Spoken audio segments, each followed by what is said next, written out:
Hi everyone, welcome to Shyam institute. Daily current అఫైర్స్లో భాగంగా ఈరోజు ఉన్నటువంటి ఇంపార్టెంట్ కరెంట్ అఫైర్స్ ఏమన్నా ఒకసారి చూద్దాము.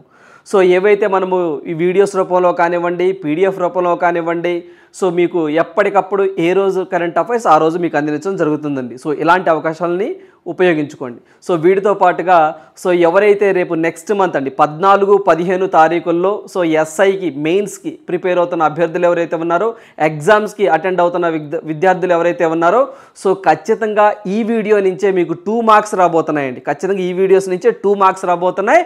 సో ఖచ్చితంగా ఈ వీడియోని చివరి వరకు చూడండి. సో ఖచ్చితంగా లైక్ చేయండి. ఈరోజు కనీసం ఒక 2000 లైక్స్ ఈ వీడియోస్కి రావాలండి. ఏదైతే మీకు ఎగ్జామ్ పాయింట్ ఆఫ్ వ్యూలో ఎగ్జామినర్ ఎలా అడగడానికి ఆస్కారం ఉందో చెప్తూ సో దాని బ్యాక్గ్రౌండ్ కూడా చెప్పడం జరుగుతుందండి. మంచి కంటెంట్ రూపంలో మీకు ఈ యొక్క కరెంట్ అఫైర్స్ని అందించడం జరుగుతుంది. సో ఖచ్చితంగా ప్రతి ఒక్క అభ్యర్థిని మిమ్మల్ని మెయిన్స్ పాయింట్ ఆఫ్ వ్యూలో దృష్టిలో పెట్టుకొని సో మనకి రాబోయే ఒక 10 days 15 daysలో ఒక 15 daysలో కూడా లైవ్ సెషన్స్ కానివ్వండి, ఇవన్నీ కూడా మీ యొక్క విజయానికి దోహదం చేస్తాయండి. ఖచ్చితంగా మిమ్మల్ని దృష్టిలో పెట్టుకునే, కేవలం మిమ్మల్ని దృష్టిలో పెట్టుకోవడమే ఈ యొక్క వీడియోస్ కానివ్వండి, పీడిఎఫ్ రూపం కానీ ఇవన్నీ కూడా మీకు అందించడం జరుగుతుంది. సో ఖచ్చితంగా ఎవరైతే అభ్యర్థులు ఉన్నారో, రేపు మెయిన్స్ రాయబోతున్న అభ్యర్థులు ఎవరైతే ఉన్నారో, కడప, కర్నూలు, చిత్తూరు, అనంతపూర్ కానివ్వండి, సో అదేవిధంగా విశాఖపట్నం, కర్నూలు కానివ్వండి, విశాఖపట్నం, శ్రీకాకుళం, విజయనగరం జిల్లాకు సంబంధించిన అభ్యర్థులు, ప్రకాశం జిల్లా, గుంటూరు, కృష్ణ, సో ఖచ్చితంగా మీరు ప్రిపేర్ అవుతున్న అభ్యర్థులని, ఇంటి దగ్గర నుండి ప్రిపేర్ అవుతున్న అభ్యర్థులు కానివ్వండి, ఖచ్చితంగా ఈ వీడియోని లైక్ చేయండి, ఖచ్చితంగా షేర్ చేయండి. మీకు ఈ వీడియోస్ నుంచి 2 మార్క్స్ వచ్చే విధంగా మీకు ఇక్కడ కంటెంట్ రూపంలో అందించడం జరుగుతుంది. సో ఈరోజు మన ఫస్ట్ కరెంట్ అఫైర్స్ ఏంటో చూద్దాం. సో ఫస్ట్ కరెంట్ అఫైర్స్ చూసినట్లయితే సో ఇంటర్నేషనల్ లిటరసీ డే 2023 అని చెప్పేసి ఈరోజు ప్రధానంగా మనకి న్యూస్ రావడం జరిగిందండి. సో మనం ఈ డేస్లో మనం చదువుకుంటామండి దీన్ని. ఇంటర్నేషనల్ లిటరసీ డే, తెలుగులో చెప్పాలంటే అంతర్జాతీయ అక్షరాస్యత దినోత్సవం అని చెప్పేసి అంటామండి. సో ఎప్పుడు అంటే సెప్టెంబర్ 8వ తారీఖున మనం సెలబ్రేట్ చేసుకుంటామండి. సో ఇటీవల కాలంలో డేట్స్ గురించి ఖచ్చితంగా ఒక బిట్ అడుగుతున్న సందర్భాలు ఉన్నాయి. సో ఒక డేట్ ఇచ్చి ఇది ఎప్పుడు సెలబ్రేట్ చేస్తారు అని అడుగుతున్నవి ఎక్కువగా ఉన్నాయండి. సో థీమ్ ఏంటి అని చెప్పేసి కూడా కొన్ని సందర్భాల్లో అడుగుతున్న సందర్భాలు ఉన్నాయి. సో దీనికి సంబంధించి మనకి ఇంటర్నేషనల్ లిటరసీ డే 2023 అంతర్జాతీయ అక్షరాస్యత దినోత్సవాన్ని ఎప్పుడు సెలబ్రేట్ చేస్తాం సార్ అంటే సెప్టెంబర్ 8. మరి ఈ యొక్క డేని సెలబ్రేట్ చేసేది ఎవరి ఆధ్వర్యంలో ఇది జరుగుతుంది అంటే యునెస్కో వారి ఆధ్వర్యంలో జరుగుతుందండి. యునెస్కో, సో మనకి యునెస్కో వారి ఆధ్వర్యంలో జరుగుతుంది. సో యునెస్కో వచ్చింది కాబట్టి దీని గురించి తర్వాత చూద్దామండి. అసలు యునెస్కో అంటే ఏంటి, దాని ఫుల్ ఫామ్ ఏంటి, ప్రస్తుత డైరెక్టర్ జనరల్గా ఎవరున్నారనే విషయాన్ని మనం చూద్దాము. సో దీనికి 2023కి సంబంధించి అంటే 2023కి సంబంధించి అంతర్జాతీయ అక్షరాస్యత దినోత్సవం యొక్క థీమ్ ఏంటి అని చెప్పేసి ఎగ్జామ్లో అడగొచ్చు. దాని థీమ్ ఏంటి సార్ అంటే promoting literacy for a world in a transition building the foundation for the sustainable and peaceful societies అని చెప్పేసి దీని థీమ్గా ఉందండి. మరి ఎంత పొడుగుంది కదా ఈ యొక్క థీమ్ అనేది. మరి ఎలా గుర్తుంచుకోవాలి సార్ అంటే ఇలాంటివండి. సో గుర్తుంచుకోవడానికి ప్రయత్నం చేయొద్దండి. సో కింద ఆప్షన్ చూడగానే సో దాన్ని ఫైండ్ అవుట్ చేసే విధంగా గుర్తుంచుకోండి. సో నేనేం చెప్తాను అంటే ఇది లెంతీగా ఉంది కాబట్టి ప్రమోటింగ్ లిటరసీ అంటే ఇది లిటరసీకి సంబంధించింది కాబట్టి ఫస్ట్ 2 words గుర్తుంచుకోండి. Promoting literacy for a world in transition building చూడండి foundation for sustainable and peaceful అనే ఒక 2 terms గుర్తుంచుకోండి. సస్టైనబుల్, పీస్ఫుల్ సొసైటీస్, ఆ 3 terms గుర్తుంచుకోండి లాస్ట్లో. సో స్టార్టింగ్లో ఈ 2 terms గుర్తుంచుకోండి. అంటే అలా విడివిడిగా పొడిగా గుర్తుంచుకోండి అండి. సో పూర్తిగా మనం బట్టి పట్టాలంటే 2 days గుర్తుంటుంది, 4 days గుర్తుంటుంది, 5th day మళ్ళీ మర్చిపోతామండి. అందువల్ల మనము ఈ యొక్క అంతర్జాతీయ అక్షరాస్యత దినోత్సవం థీమ్ అనగానే ప్రమోటింగ్ లిటరసీ అని చెప్పేసి లాస్ట్లో సస్టైనబుల్ పీస్ఫుల్ సొసైటీస్ అని చెప్పేసి గుర్తుంచుకోండి. It is enough. చూడగానే మీరు ఆన్సర్ చేసేస్తారండి. సో అన్ని గుర్తుంచుకోవాల్సిన అవసరం లేదు, కొన్ని చూడగానే చెప్పే విధంగా ఉండాలి. సో దీనికి సంబంధించిన థీమ్ చెప్పుకున్నాం 2023కి సంబంధించి. ఇప్పుడు మనకి సస్టైనబుల్ అండ్ పీస్ఫుల్ సొసైటీస్ వచ్చింది కాబట్టి సస్టైనబుల్ ఉన్న ఒక టర్మ్ వచ్చిందండి. ఏంటి సార్ ఈ సస్టైనబుల్ అంటే సుస్థిరాభివృద్ధి అని చెప్పేసి అంటామండి. సో మీ అందరికీ తెలిసిందేనండి 2015లో మొత్తం 17 సస్టైనబుల్ డెవలప్మెంట్ గోల్స్ సుస్థిరాభివృద్ధి లక్ష్యాలను సాధించాలని చెప్పేసి అన్ని దేశాలు లక్ష్యంగా పెట్టుకోవడం జరిగింది. వాటిని 2030 కల్లా అంటే 2030 కల్లా సాధించాలి అని చెప్పేసి అన్ని దేశాలు సంకల్పించినాయి. ఎప్పుడండి ఈ యొక్క సస్టైనబుల్ డెవలప్మెంట్ గోల్స్ 2015లో సస్టైనబుల్ డెవలప్మెంట్ గోల్స్ లక్ష్యాలను ఏర్పాటు చేసుకోవడం జరిగింది. మొత్తం ఎన్ని సస్టైనబుల్ డెవలప్మెంట్ గోల్స్ అంటే 17 సస్టైనబుల్ డెవలప్మెంట్ గోల్స్, తెలుగులో చెప్పాలంటే సుస్థిరాభివృద్ధి లక్ష్యాలు అని చెప్పేసి అంటామండి. సో వీటిని సాధించాలి అంటే అన్ని దేశాలు కలిసికట్టుగా పనిచేయాలి అని చెప్పేసి లక్ష్యంగా పెట్టుకోవడం జరిగింది. సో దాంట్లో భాగంగానే పోవర్టీని నిర్మూలించాలని, ఆకలిని తగ్గించాలని ఇలాంటివి గోల్స్ అని ఉన్నాయండి. ఆ గోల్స్ లో ఎడ్యుకేషన్ అనేది ఎన్నో గోల్గా ఉంది సార్ అంటే 4వ గోల్గా ఉంది, గుర్తుంచుకోండి. సో మనకి సస్టైనబుల్ డెవలప్మెంట్ గోల్స్ లో ఎడ్యుకేషన్ అంటే అందరికీ విద్యను అందించాలి. సో ఎటువంటి పార్షియాలిటీ ఉండకూడదు. మెయిల్ అయినా ఫిమేల్ అయినా, సో పేదలైనా ధనికులైనా అందరూ ఖచ్చితంగా ఏదైతే మనకి విద్యను కలిగి ఉండాలి, అక్షరాస్యతను కలిగి ఉండాలి అని చెప్పేసి ఒక గోల్గా ఉంది. అది ఏ గోల్ సార్ అంటే 4వ గోల్ అని చెప్పేసి గుర్తుంచుకోండి. సో ఇప్పుడు మనం సస్టైనబుల్ డెవలప్మెంట్ గోల్స్ గురించి కొన్ని పాయింట్స్, ఇంపార్టెంట్ పాయింట్స్ కవర్ చేసామండి. ఏమని సార్ అంటే ఈ యొక్క సస్టైనబుల్ డెవలప్మెంట్ గోల్స్ 2015లో సో మనకి లక్ష్యాలను సాధించాలని చెప్పేసి అప్పట్లో మాట్లాడుకోవడం జరిగింది. 2030 కల్లా వీటిని సాధించాలని చెప్పేసి లక్ష్యంగా పెట్టుకున్నారు. మొత్తం 17 సస్టైనబుల్ డెవలప్మెంట్ గోల్స్ ఉంటాయి. దాంట్లో ఎడ్యుకేషన్ అనేది ఎన్నో గోల్స్ సార్ అంటే 4వ గోల్గా ఉంది. దాంతో పాటుగా దీని థీమ్ తెలుసుకున్నాం. దాంతో పాటుగా యునెస్కో గురించి ఇప్పుడు మాట్లాడుకుందామండి. So UNESCO full form so United Nation Educational Scientific and Cultural Organization అని చెప్పేసి అంటామండి. ఇంకొకసారి చెప్తాను, దీని యొక్క full form United Nations Educational, not education, Educational Scientific and Cultural Organization అని చెప్పేసి అంటామండి. సో అంటే ఏంటి సార్ అంటే ఎడ్యుకేషన్ పరంగా, విద్య పరంగా, శాస్త్రాల పరంగా, సంస్కృతి పరంగా దేశాల మధ్య శాంతిని నెలకొల్పాలనే ఉద్దేశంతో ఇది పనిచేస్తూ ఉంటుంది. దీని లక్ష్యం కూడా చాలా ఇంపార్టెంట్ అండి. సో ప్రపంచ దేశాల మధ్య వారసత్వ పరంగా, సంస్కృతి పరంగా, సాంప్రదాయాల పరంగా, విద్యా పరంగా పీస్ఫుల్ మేనర్ గా అన్ని దేశాలు సహకారంగా ఉండాలి అని చెప్పేసి సో పీస్ ని ప్రమోట్ చేస్తూ ఉంటుంది. సో దీన్ని 1945లో ఏర్పాటు చేయడం జరిగింది. ప్రస్తుత దీని యొక్క డైరెక్టర్ జనరల్ ఎవరు సార్ అంటే ఆడ్రో అజోలే అని చెప్పేసి, ఈమె ఫ్రాన్స్ కంట్రీకి సంబంధించినటువంటి మహిళ అండి. ఈమె డైరెక్టర్ జనరల్ గా ఉన్నారు. ఎవరు సార్ ఆమె పేరు గుర్తుంచుకోండి, ఆడ్రో అజోలే అని చెప్పేసి అంటామండి. ఆమె ఫ్రాన్స్ కంట్రీకి సంబంధించినటువంటి ఒక లేడీ. దీని యొక్క ప్రధాన కేంద్రాలయం ఎక్కడ ఉంది సార్ అంటే యునెస్కో ప్రధాన కేంద్రాలయం అండి, హెడ్ క్వార్టర్ అని చెప్పేసి అంటాం. It is located in Paris, France లో ఉందండి. అంటే ప్యారిస్ లో ఉండడం జరిగింది. సో గుర్తుంచుకొని దీనికి సంబంధించి యునెస్కో 1945లో ఏర్పాటు చేయడం జరిగిందని చెప్పాం. దాని హెడ్ క్వార్టర్ వచ్చేసరికి ఫ్రాన్స్ ప్యారిస్ అని చెప్పాం. దాని డైరెక్టర్ జనరల్ వచ్చేసరికి ఆడ్రో అజోలే అని చెప్పేసి అన్నాం. ఆమె కూడా ఫ్రాన్స్ కంట్రీకి సంబంధించిన ఆమె అని చెప్పేసి కూడా మనం డిస్కస్ చేయడం జరిగింది. సో వీళ్ళ యునెస్కో వాళ్ళే వారసత్వ సంపద అని చెప్పేసి గుర్తించడం జరిగిందండి.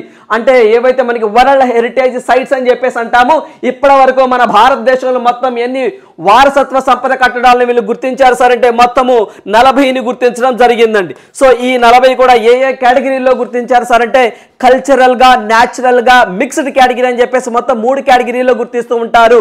సో దాంట్లో cultural category, natural category, mixed category. What is the category of mixed category అంటే కల్చరల్ ప్లస్ న్యాచురల్ రెండు సమ్మిళితమై ఉంటుంది, మిక్స్ అయి ఉంటుంది. దాన్నే మిక్స్డ్ కేటగిరీ అని చెప్పేసి అంటాం.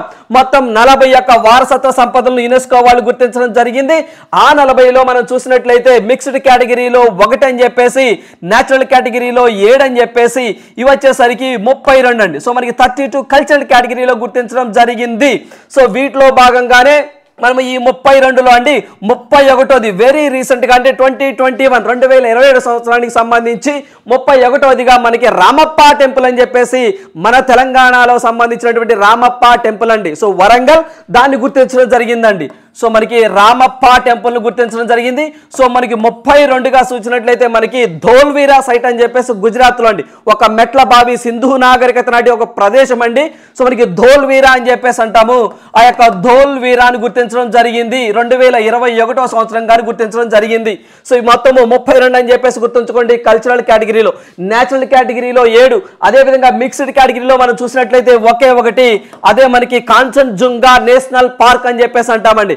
కాంచన్జుంగా నేషనల్ పార్క్ అని చెప్పేసి అంటాం. సో ఈ యొక్క కాంచన్జుంగా నేషనల్ పార్క్ ఎక్కడ సార్ అంటే సిక్కింలో ఉంటుందండి. సో సిక్కింలో ఉంటుంది. దాన్ని మిక్స్డ్ కేటగిరీగా గుర్తించడం జరిగింది యునెస్కో వారు.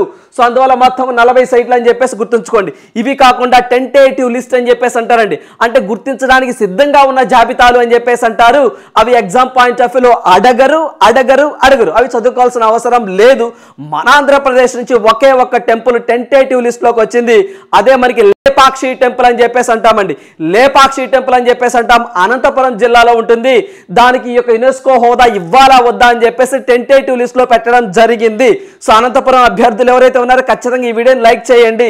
సో దీనికి సంబంధించి మొత్తం 40 అని చెప్పేసి గుర్తుంచుకోండి.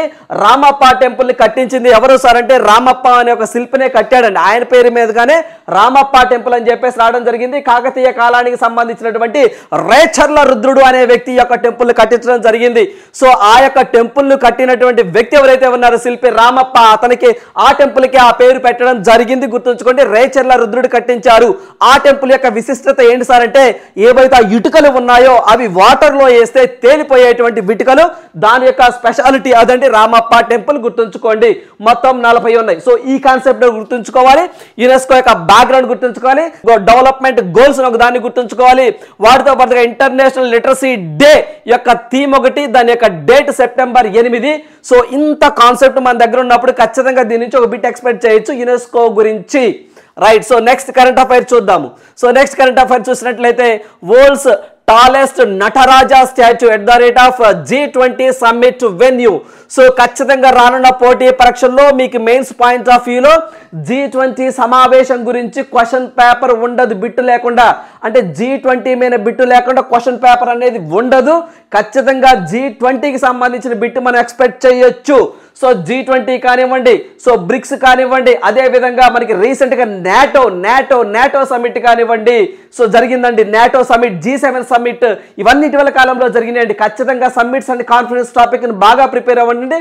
ఖచ్చితంగా మనకి 3 బిట్లు రావడానికి ఎక్కువగా ఆస్కారం ఉందండి. సో ఏదైతే మనకి రీసెంట్ గా నాటోలో స్వీడన్ కి 32వ సభ్య దేశంగా సో మనకి హోదాని ఇవ్వడం జరిగింది. అదే విధంగా మనకి ఏదైతే దానికి సంబంధించినటువంటి లిథువేనియా విల్నియస్ లో నాటో సమావేశం జరిగిందని చెప్పేసి మీరు గుర్తుంచుకోవాలి. ఆ దానికి సంబంధించి కూడా ఏదైతే మనకి ఉక్రెయిన్ నాటో కౌన్సిల్ అని చెప్పేసి ఒక దాన్ని ఏర్పాటు చేయడం జరిగిందని చెప్పేసి మనం డిస్కస్ చేసాం. ఇప్పుడు G20 గురించి అండి. ఖచ్చితంగా G20 గురించి మనకు ఖచ్చితంగా బిట్ అడగడానికి ఎక్కువగా ఆస్కారం ఉంటుంది. రీసెంట్ గా మనకి G20 సమావేశాలు ఎక్కడ జరగబోతున్నాయి ఏంటి, దీని గురించి మనం కొంచెం వివరంగా ఎలాబరేట్ గా డిస్కస్ చేద్దామండి. సో ఇక్కడ మీరు చూస్తామన్నారు నటరాజా స్టాచ్యూ అని చెప్పేసి చూస్తా ఉన్నారండి. సో దీనికి సంబంధించినటువంటి దీని హైట్ ఎంత, దీని వెయిట్ ఎంత, దీన్ని ఎవరు తయారు చేశారు అని ఎగ్జామ్ పాయింట్ ఆఫ్ ఎక్కువగా అడగడానికి ఆస్కారం ఉంటుంది. సో మీరు దాని బ్యాక్గ్రౌండ్ లో చూసినట్లయితే భారత మండపం అని చెప్పేసి మీరు చూస్తా ఉన్నారు. దీని గురించి కూడా బిట్ ఎక్స్పెక్ట్ చేయొచ్చండి. అంటే పాయింట్ టు పాయింట్ కాకుండా ఇక్కడ మనము ఈ క్రింది వాటిలో G20కి సంబంధించిన సరికాని అంశం ఏది అని ఎగ్జామ్ పాయింట్ ఆఫ్ అడగడానికి ఎక్కువగా ఉంటుందండి. సరికానిది సరి అయినదే తప్ప సింగిల్ క్వశ్చన్ అనేది ఉండదు. గుర్తుంచుకోండి G20కి సంబంధించి. సో మీ అందరికీ తెలిసిందే డిసెంబర్ 1, 2022న ఇండోనేషియా నుంచి భారతదేశం అనేది G20 బాధ్యతలను స్వీకరించడం జరిగింది. డిసెంబర్ 4వ తారీఖున G20కి సంబంధించినటువంటి షెర్పా సమావేశము రాజస్థాన్లోని ఉదయ్పూర్లో జరగడం జరిగింది. మనం బాధ్యతలను ఎప్పటిదాకా G20 బాధ్యతలు మనం మోస్తాం సార్ అంటే ప్రెసిడెన్సీగా ఉంటాం సార్ అంటే నవంబర్ ఎండింగ్ వరకు భారతదేశము G20 యొక్క బాధ్యతలను తీసుకుంటుంది. సో ఈ సమావేశము ఈ మంత్ అంటే రేపు అండి 9, 10 తారీఖుల్లో ఈ 2 days లో ఢిల్లీలోని ప్రగతి మైదాన్లో జరగబోతుంది. ప్రగతి మైదాన్లోని భారత మండపం అని చెప్పేసి ఇటీవల కాలంలో దీన్ని రీడెవలప్మెంట్ చేశారు. 2700 కోట్లతో దీన్ని నిర్మించారు. ఆ భారత మండపం యొక్క నమూనాని దేన్ని నమూనాగా తీసుకొని కట్టారు సార్ అంటే కర్ణాటకలో ఉన్నటువంటి బసవ యొక్క మండపాన్ని బేస్ చేసుకొని ఈ యొక్క భారత మండపాన్ని 2700 కోట్లతో నిర్మించడం జరిగింది అని చెప్పేసి మనం గత కరెంట్ అఫైర్స్ లో కూడా డిస్కస్ చేయడం జరిగిందండి. సో ఆ యొక్క భారత మండపంలో అంతర్జాతీయంగా ఏమైనా సమావేశాలు నిర్వహించాలి అంటే సో దగ్గరగా 4000 నుంచి 5000 మంది కూర్చునేటువంటి ప్లేస్ అండి అది. సో దాన్ని 2700 కోట్లతో కట్టడం జరిగింది. సో దానితో పాటుగా ఈ యొక్క సమావేశాలు జరిగే ఆ యొక్క మండపం ముందర ఫ్రంట్ సో ఒక ఏదైతే మనకి నటరాజా విగ్రహాన్ని పెట్టడం జరిగింది. ఈ విగ్రహం గురించి ఇప్పుడు మనం మాట్లాడుకుందామండి. సో దీనికి సంబంధించి మనం చూసినట్లయితే భారత మండపం అని చెప్పేసి మాట్లాడుకున్నాం 2700 కోట్లు. అదే విధంగా ఇక్కడ చూడండి ఈ యొక్క నటరాజుడి యొక్క విగ్రహం యొక్క హైట్ ఎంత సార్ అంటే 22 అండి. సో 22 ఫీట్ అని చెప్పేసి గుర్తుంచుకోవాలండి. సో మనకి 22 ఫూట్స్ అని చెప్పేసి అడుగులు అని చెప్పేసి 22 ఏంటి సార్ 22 అంటే ఇక్కడ 2 వెరైటీస్ ఉన్నాయండి. సో 22 ప్లస్ 6 అండి. సో మనకి 22 అంటే సార్ ఓన్లీ చూడండి, మీరు పిక్ లో చూస్తున్నారు. సో మీకు క్లారిటీ ఇస్తాను చూడండి. సో మీరు ఓన్లీ పిక్ లో చూస్తా ఉన్నారు. సో ఇక్కడ చూసినట్లయితే ఓన్లీ ఇక్కడ నుంచి ఇది మాత్రమే 22 అడుగులండి. సో ఇది 22 ఫీట్స్ అని చెప్పేసి మీరు గుర్తుంచుకోవాలి. సో అదే విధంగా ఇక్కడ ఏదైతే ఉంటుందో దీన్ని మనము ఇదిగోండి చూసారా, ఇది వచ్చేసరికి 6 ఫీట్స్ అండి. దీన్నే మనము పెడిస్టాల్ అని చెప్పేసి అంటామండి. పెడిస్టాల్ అని చెప్పేసి అంటాం. మనం కొంచెం తెలుగులో చెప్పాలంటే దిమ్మె అంటాం చూసారండి, అదండి. సో ఇది వచ్చేసరికి 6 feet.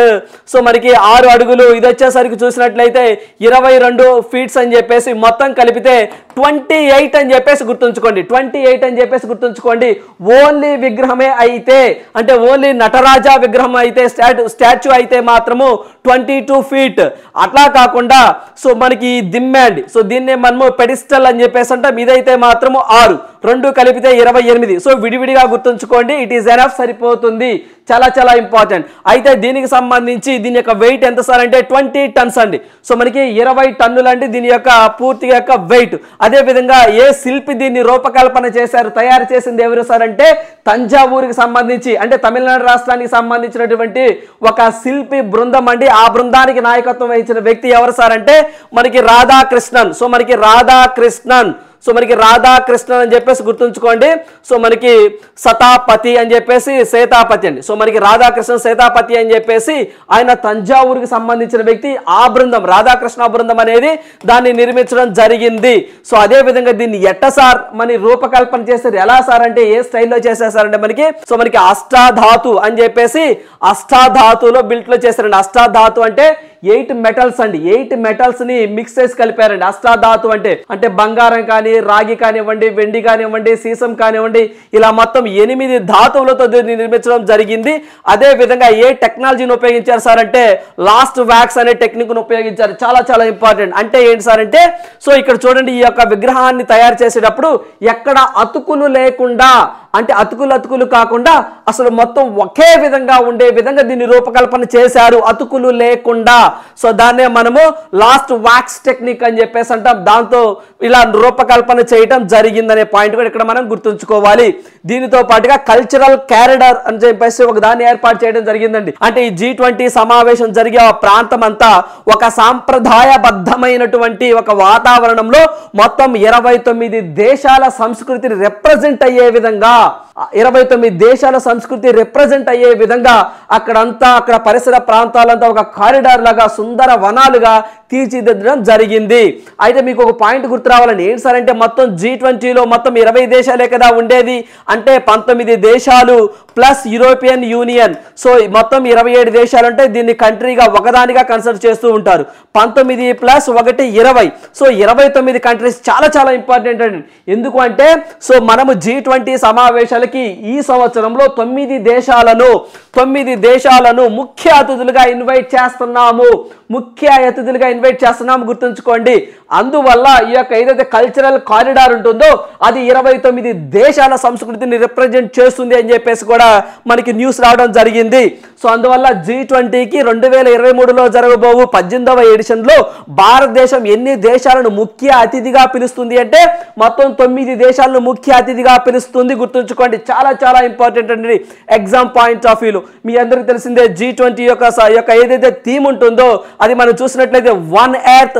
So one earth, one family, one future అనే ఒక నినాదంతో సో ఈ యొక్క థీమ్ అనేది, అంటే మనం సంస్కృతంలో చెప్పాలంటే వసుదైక కుటుంబకం అనే ఒక థీమ్తో సో ఈ యొక్క G20 సమావేశాన్ని భారతదేశం కండక్ట్ చేయబోతుంది. సో దీంట్లో భాగంగానే G20 సన్నాహక సమావేశాలు అని చెప్పేసి మొత్తం 200 సమావేశాలను నిర్వహించడం జరిగింది. సో అందువల్ల మన విశాఖపట్నంలో కూడా ఇన్ఫ్రాస్ట్రక్చర్, మౌలిక సదుపాయాల మీద సో మన ఆంధ్రప్రదేశ్లో 2వ సమావేశం అనేది జరగడం జరిగింది. మొదటి సమావేశం అనేది పూణేలో జరగడం జరిగింది మౌలిక సదుపాయాల కల్పన మీద. సో అదేవిధంగా ఈ యొక్క G20 సమావేశం నెక్స్ట్ ఇయర్ ఎక్కడ జరగబోతున్నారంటే 19వ ఎడిషన్ బ్రెజిల్లో జరగబోతుంది. 20వ ఎడిషన్ అంటే 2025లో ఎక్కడ జరగబోతుంది సార్ అంటే అది మనకి సౌత్ ఆఫ్రికాలో జరగబోతుంది. This is all about G20. గుర్తుంచుకోండి. ఖచ్చితంగా అభ్యర్థులు ఎవరైతే ఉన్నారో మీకు ఖచ్చితంగా మెయిన్స్ పాయింట్ ఆఫ్ వ్యూలో G20 గురించి ఒక బిట్ అండి. సో కావాలంటే మీరు అక్కడ నోట్స్ రాసుకోండి పిన్ టు పిన్ అని చెప్పేసి. ఖచ్చితంగా ఫస్ట్ ప్రియారిటీ G20కి ఇవ్వండి, సెకండ్ ప్రియారిటీ వచ్చేసరికి G7కి ఇవ్వండి, థర్డ్ ప్రయారిటీకి వచ్చేసరికి మనకి నాటోకి ఇవ్వండి, ఫోర్త్ వచ్చేసరికి ఇటీవల కాలంలో బ్రిక్స్ సమావేశం జరిగింది, సో దానికి ఇవ్వండి. సో మిగతావి కూడా ఇవ్వండి, బట్ వీటికి కొంచెం ఎక్కువగా ప్రియారిటీ ఇవ్వండి. ఎగ్జామ్ పాయింట్ ఆఫ్ వ్యూలో సమ్మిట్స్ అండ్ కాన్ఫరెన్సెస్ మీద ఖచ్చితంగా 3 క్వశ్చన్స్ అడగడానికి ఎక్కువగా ఆస్కారం ఉంది. సో గుర్తుంచుకోండి దీనికి సంబంధించింది. చాలా మంది సో ఇది 27 అడుగులు అని చెప్పేసి 20 అడుగులు 22 అడుగులు అని చెప్పేసి కొంత కన్ఫ్యూజన్లో ఉన్నారు. సో ఇప్పుడు మీకు క్లారిటీ ఇచ్చానని చెప్పేసి నేను అనుకుంటున్నాను. మొత్తం 28లో ఓన్లీ విగ్రహం అయితే 22. సో ఇలా కాకుండా ఈ దిమ్మ ఏదైతే ఉంటుందో దాన్ని మనము పెడెస్టల్ అని చెప్పేసి అంటాం, అది మాత్రం 6 ఫుట్స్ అని చెప్పేసి గుర్తుంచుకోండి. మొత్తం కలిపితే 28 అవుతుంది. రైట్. సో నెక్స్ట్ వన్ చూద్దాము. సో నెక్స్ట్ వన్ చూసినట్లయితే భారత్ సింగపూర్ సుప్రీంకోర్టుల మధ్య అవగాహన ఒప్పందం అని చెప్పేసి మనకి చీఫ్ జస్టిస్ ఆఫ్ ఇండియా మరోసారి వార్తల్లోకి రావడం జరిగిందండి. అంటే మన భారతదేశానికి సంబంధించి ఏదైతే న్యాయంపై అండి, సో మనకి న్యాయ సహకారంపై ఒప్పందం చేసుకున్నారండి. ఏ 2 దేశాల మధ్య జరిగిన ఒప్పందం అని చెప్పేసి అడుగుతారు, భారతదేశము అండ్ సింగపూర్ అని చెప్పేసి గుర్తుంచుకోండి. సో సింగపూర్కి సంబంధించి చీఫ్ జస్టిస్ ఆఫ్ సింగపూర్ ఎవరు సార్ అంటే మనకి సుందరేసన్ మీనన్ అని చెప్పేసి అంటామండి. సుందరేసన్ మీనన్, ఈ యొక్క సుందరేసన్ మీనన్కి సో మనకి డివై చంద్రచూడికి మధ్య ఈ ఒప్పందం జరిగింది. అంటే న్యాయానికి సంబంధించిన ఏమైనా ఇష్యూస్ మీద 2 దేశాల మధ్య నాలెడ్జ్ షేరింగ్ అనేది ఉంటుంది అని చెప్పేసి పాయింట్ గుర్తుంచుకొని సరిపోతుంది. సో డివై చంద్రచూడ్ అనగానే 50వ చీఫ్ జస్టిస్ ఆఫ్ ఇండియాగా రావడం జరిగింది ఇతర ప్లేస్లో అండి. సో అంతకుముందు 49గా యుయు లలిత్ అని చెప్పేసి, 48గా చూసినట్లయితే మనము ఎన్వి రమణ అని చెప్పేసి ఇటీవల కాలంలో సింగపూర్కి సంబంధించి ఆర్బిట్రేషన్ సంబంధించినటువంటి మధ్యవర్తిత్వం కౌన్సిల్లో ఒక మెంబర్గా వచ్చారని చెప్పేసి కరెంట్ అఫైర్లో డిస్కస్ చేశాం. సో ఎన్వి రమణ గారిని గుర్తుంచుకోండి. ఎన్వి రమణ గారు మన ఆంధ్రప్రదేశ్కు సంబంధించిన వ్యక్తి, కృష్ణా జిల్లాకు సంబంధించిన వ్యక్తి, 48వ చీఫ్ జస్టిస్ ఆఫ్ ఇండియాగా పనిచేసి రిటైర్డ్ అయ్యారు. సో డివై చంద్రచూడ్ గారి గురించి కూడా తెలుసుకోండి. అదే విధంగా ఇక్కడ మనకి సుప్రీం కోర్ట్ సో మనకి ఏ దేశాల మధ్య జరిగిందంటే మనకి సింగపూర్ కండి. సో ఇటీవల కాలంలో ఏవియేషన్లో చూసినట్లయితే సో మనకి ఈ యొక్క ఏవియేషన్ రంగంలో చూసినట్లయితే, విమానయాన రంగంలో చూసినట్లయితే మనము అండ్ న్యూజిలాండ్ ఎంఓయూ చేసుకోవడం జరిగిందనే పాయింట్ కూడా మనం గుర్తుంచుకోవాలి. న్యూజిలాండ్, అదేవిధంగా భారతదేశం ఇటీవల కాలంలో సెమీ కండక్టర్స్ తయారు చేయడంలో ఏ దేశాల మధ్య ఎంఓయూ చేసుకోవడం జరిగింది సార్ అంటే, 1 అమెరికా, 2 వచ్చేసరికి జపాన్. ఈ 2 దేశాలతో ఇటీవల కాలంలో ఎంఓయూ చేసుకోవడం జరిగింది సెమీ కండక్టర్స్ మీద అనే పాయింట్ కూడా ఇక్కడ మనం గుర్తుంచుకోవాలి. ఓకేనండి, రైట్. సో నెక్స్ట్ వన్ చూద్దాము. సో నెక్స్ట్ వన్ చూసినట్లయితే భారత్ ఆసియన్ సహకారాన్ని విస్తరిద్దాం. సో మీ అందరికీ తెలిసిందే నరేంద్ర మోదీ గారు గురువారం నాడున ఇండోనేషియా జకర్తా వెళ్ళాడండి. సో ఆ జకర్తా పర్యటనలో భాగంగా ఒక్కరోజు పర్యటనే ఎందుకు వెళ్ళాడు సార్ నరేంద్ర మోదీ గారు, ఏం చేశారనే విషయాన్ని ఇక్కడ మనం చూద్దాము. నరేంద్ర మోదీ గారు తూర్పు ఆసియన్ 18వ సదస్సులో ప్రసంగించడానికి వెళ్ళడం జరిగింది. సో దీని గురించి ఏంటో చూద్దామండి. ఆల్రెడీ మనము నరేంద్ర మోదీ గారు ఈరోజు ఇండోనేషియా వెళ్ళనున్నారు అని చెప్పేసి 2 డేస్ క్రితం మనం డిస్కస్ చేయడం జరిగింది. సో వెళ్ళి అక్కడ మాట్లాడారు. వెళ్ళి సాయంత్రానికి ఆయన ఢిల్లీ కూడా వెళ్ళిపోయాడండి. అంటే భారతదేశానికి కూడా రావడం జరిగింది ఇండోనేషియా నుంచి. సో ఇక్కడ మనం చూసినట్లయితే ఏదైతే మనకి ఆసియన్ సహకారాన్ని విస్తరిద్దాం అని చెప్పేసి అన్నాడు. సో జకర్తా సదస్సులో మోదీ 12 అంశాలను ప్రతిపాదించారట. సో ఇది ఆసియా శకమని కూడా ఆయన ప్రతిపాదించారట. అదేవిధంగా ఆసియాన్ భారత్ 20వ సదస్సు, తూర్పు ఆసియా 18వ సదస్సులో మోదీ గారు ప్రసంగించడం జరిగింది అని చెప్పేసి న్యూస్ రావడం జరిగిందండి. సో మీ అందరికీ తెలిసిందే ఆసియన్ అని చెప్పేసి అంటామండి. సో మనకి ఆసియన్ లేదా ఏషియన్ అని చెప్పేసి అంటాం. Association of south east Asian nation అని చెప్పేసి అంటాం. Association of south east Asian nation అని చెప్పేసి అంటాం. దీన్ని 1967లో ఏర్పాటు చేయడం జరిగింది. దీని యొక్క హెడ్ క్వార్టర్ వచ్చేసరికి ఇండోనేషియా జకర్తాలో ఉంటుంది. సో దీని యొక్క సెక్రటరీ జనరల్ అంటే హెడ్ ఎవరు సార్ అంటే కావ్ కిమ్ హార్న్, ఆయన పేరు అంతేనండి, కావ్ కిమ్ హార్న్ అనే వ్యక్తి దీనికి సెక్రటరీ జనరల్ గా ఉండడం జరిగింది. ఇతను ఏ కంట్రీకి సంబంధించిన వ్యక్తి సార్ అంటే ఈ కావ్ కిమ్ హార్న్ అనే వ్యక్తి కంబోడియా దేశానికి సంబంధించినటువంటి వ్యక్తి. సో దీని బ్యాక్గ్రౌండ్ ఇదండి. సో దీనికి సంబంధించినటువంటి ఇంకొంత ఎలాబరేట్ గా చూద్దామండి. సో మీ అందరికీ తెలిసిందేనండి. సో ఇక్కడ భారతదేశం ఉంటుంది. సో ఇక్కడ భారతదేశం ఉంటుంది. సారీ అండి, ఒకసారి చూద్దాము. ఇక్కడ మనకి ఇక్కడ మనం చూసినట్లయితే అంటే మీకు కొంచెం క్లారిటీ కోసం చెప్తున్నానండి. సో మీ అందరికీ తెలిసిందేనండి, అది భారతదేశం అనుకోండి, నాకు అలానే వచ్చు. సో ఇక్కడ మనం చూసినట్లయితే ఇదిగోండి ఇక్కడ ఉంటాయండి, ఈ దేశాలు మొత్తం ఇక్కడ ఉంటాయండి. తూర్పు ఆసియన్, సో మనకి association of south east Asian nation అని చెప్పేసి అంటామండి. ఇక్కడ మనకి చైనా ఉంటుంది, ఇక్కడ మనకి పసిఫిక్ ఓషన్ ఉంటుంది. సో ఈ పసిఫిక్ ఓషన్ అంతా నాదే అని చెప్పేసి వాడు అంటున్నాడు. సో వీళ్ళని అంటే చైనా ఓడి వీళ్ళని మంచి చేసుకుంటున్నాడు అండి. సో వీళ్ళని మంచి చేసుకోకుండా భారతదేశం వీళ్ళతో ఫ్రెండ్షిప్ చేయాలని చెప్పేసి సో ఎప్పటి నుంచో 1992 నుంచి మనం ప్రయత్నాలు చేస్తూనే ఉన్నాం. ఇప్పుడు అవి ఫలించడం జరిగింది. సో ఈ చిన్న చిన్న దేశాలను మనం చాలా జాగ్రత్తగా చూసుకున్నట్లయితే ఈ పసిఫిక్ ఓషన్లో చైనాని కట్టడి చేయొచ్చు అని చెప్పేసి మనము ఆసియాన్తో సహకారాన్ని పెంపొందించుకోవడం జరిగింది. మామూలుగా అయితే ఆసియాన్లో India is not a member. మనం ఆసియాన్ సదస్సులో మనం భారతదేశం అనేది మెంబర్షిప్ లేదు మనకి. కానీ ఆయా దేశాలతో చర్చలు జరుపుతాం కాబట్టి దాన్నే మనము ఆసియాన్ భారత్ 20వ సదస్సు అని చెప్పేసి అంటామండి. ఈ సదస్సుకే నరేంద్ర మోదీ గారు నిన్న ఇండోనేషియా జకార్తా వెళ్ళడం జరిగింది. సో దీంట్లో భాగంగా మనం చూసినట్లయితే నరేంద్ర మోదీ గారు ఏవైతే ఉగ్రవాదం కానివ్వండి, కనెక్టివిటీ కానివ్వండి, సో మనకి ఏదో పర్యావరణానికి సంబంధించి కానివ్వండి, ఇలా మొత్తం 12 అంశాలునండి. 12 అంశాలను అంటే కోఆపరేటివ్గా ఉందాము. సో ఏదైతే మనకి జనరిక్ మెడికల్ షాపులు పెట్టడం కానివ్వండి, ఇవన్నీ కూడా మీకు ఈ యొక్క ఏషియన్ దేశాల్లో మొత్తము 10 దేశాలు ఉంటాయండి. సో రీసెంట్గా ఒక దేశాన్ని కూడా మెంబర్షిప్ ఇవ్వాలని చెప్పేసి ప్రపోజల్లో ఉంది. తూర్పు తైమూర్ అని చెప్పేసి అంటామండి. సో దానికి ఇవ్వాలి అని చెప్పేసి ప్రపోజల్లో ఉందండి. అఫీషియల్గా ఇంకా రాలేదులే కానీ మెంబర్షిప్గా ఇవ్వాలని అయితే మాత్రం ప్రపోజల్లో ఉంది. సో మొత్తం 10 దేశాలు ఉంటాయి. సో ఈ 10 దేశాలకి కనెక్టివిటీగా ఉండాలి, ఒక వారధిగా ఉండాలి. మనమే ఫ్యూచర్లో మనము ఈ యొక్క ఏదైతే మనకి ఆసియా ఒక శకం అని చెప్పేసి నరేంద్ర మోదీ గారు ప్రస్తావించడం జరిగింది. సో ఇవన్నీ చైనాని కట్టడి చేయడం కోసమే మనము వీళ్ళతో ఫ్రెండ్షిప్ చేస్తున్నాము. సో దీంట్లో భాగంగానే ఆసియాన్ కూటమిలో చర్చా భాగస్వాములుగా అంటే ఇప్పుడు చూడండి ఆసియాలో ఇండియా మెంబర్ కాదు, కానీ చూడండి ఆసియా భారత్ 20వ సదస్సు, అలానే ఆసియాకి సంబంధించి కూడా మనకి ఆసియాన్ కూటమిలో చర్చా భాగస్వాములుగా కొన్ని దేశాలు ఉన్నాయండి. ఏంటి సార్ ఆ దేశాలను ఎగ్జాంపుల్ అడుగుతారండి. అంటే ఆసియాలో మెంబర్షిప్ కావవి, ఆసియా కూటమిలో మెంబర్షిప్ కావు, కానీ చర్చల్లో పార్టిసిపేట్ చేస్తాయి. అలాంటి వాటినే మనము ఏదైతే భాగస్వాములుగా అంటారండి, చర్చా భాగస్వాములు అంటారు. అవేంటి సార్ అంటే సో మనకి India, USA, China, Japan, Australia ఇవి చర్చా భాగస్వాములుగా ఉంటాయి. ఆ చర్చల్లో భాగంగా నరేంద్ర మోదీ గారు ఈ యొక్క హోస్ట్ చేయడం జరిగిందండి ఆ యొక్క సమావేశాన్ని, గుర్తుంచుకోండి. సో అదేవిధంగా మొత్తం ఆసియాన్లో 10 దేశాలు అని చెప్పేసి అన్నాం. సో ఆసియాన్ 1967లో ఏర్పడిందని ఇండోనేషియా జకార్తా అని చెప్పేసి చెప్పాం. మొత్తం 10 దేశాలు అన్నాం. ఏంటి సార్ ఆ 10 దేశాలు? సో ఆ 10 దేశాలు చెప్పగానే మీకు సో మనకి ఏదైతే మనకి ఇండోనేషియా అని, మలేషియా అని, ఫిలిప్పైన్, సింగపూరు, బ్రూనే, థాయిలాండ్, వియత్నాం అని చెప్పేసి, అదేవిధంగా మయన్మారు, లావోస్, క్రొయేషియా అంటే సరిపోదండి, సారీ కంబోడియా అంటే సరిపోదండి. సో చిన్న కోడ్ పెట్టాను. ఏంటి సార్ అంటే ఒకసారి చూడండి. సో మీకు అంటే మీకు గుర్తుండే విధంగా అండి. సో మనకి ఏషియన్లో మొత్తము 10 సభ్య దేశాలు ఉంటాయి. ఏంటి సార్ ఆ సభ్య దేశాలు అంటే చిన్న ట్రిక్ చెప్తాను చూడండి. సో IMPS అని చెప్పేసి గుర్తుంచుకోండి. IMPS అంటే మనం ఎకానమీలో ఉపయోగిస్తామండి, ఇమీడియట్ పేమెంట్ సిస్టమ్ అని. సో అంటే MLC. సో ఇక్కడ చూడండి MLC అని చెప్పేసి ఒక టర్మ్ వచ్చింది, BTV అని చెప్పేసి ఒక టర్మ్ వచ్చింది, IMPS అని చెప్పేసి ఒక టర్మ్ వచ్చిందండి. సో ఇక్కడ నేను ఏం చెప్తున్నాను అంటే IMPS ఒకటి గుర్తుంచుకోండి, అదేవిధంగా బ్రూటీ ఒకటి గుర్తుంచుకోండి. సో బ్రూ టీవీ అని ఒకటి గుర్తుంచుకోండి, అదేవిధంగా MLC అని చెప్పేసి ఒక గుర్తుంచుకోండి. సో MLC అంటే మీరు పేరు వినే ఉంటారండి, మనం MLCకి సంబంధించి ఓటింగ్ వేస్తామా, MLA MLC అని, ఆ MLC. అదేవిధంగా IMPS ఎకానమీకి సంబంధించింది. సో ఇక్కడ BTV అన్న అంటే బ్రూ టీవీ అని చెప్పేసి గుర్తుంచుకోండి. బ్రూటీ అంటే నేనేం చేస్తానంటే ఒక MLCని కలవడానికి వెళ్తున్నానండి, ఒక MLCని కలవడానికి వెళ్తున్నాను కాబట్టి సో మధ్యలో ఆగి టీ తాగానండి. ఏ టీ తాగాను? బ్రూ టీ తాగానండి. టీలో బ్రూ టీలు ఉండవండి, టీ తాగాను అంటున్నాను. వెంటనే IMPS చేశానండి ఆయనకి. అంటే ఇప్పుడు అంతా IMPS కానీ టీ తాగినా సరే 5 rupees Google pay, PhonePe, QR scanning ద్వారా చేస్తా ఉన్నామండి. అంటే IMPSలో డబ్బులు చేసి నేను MLCని కలవడానికి వెళ్ళా. ఇట్లా అనుకోండి జస్ట్. ఇప్పుడు చూడండి IMPS ఇమీడియట్ పేమెంట్ సిస్టమ్ ఎకానమీలో చదువుతాం, కానీ ఇక్కడ ఏంటి I అంటే సో మనకి ఇండోనేషియా, M అంటే మలేషియా, P అంటే ఫిలిప్పైన్, S అంటే సింగపూర్. IMPS చేశాను.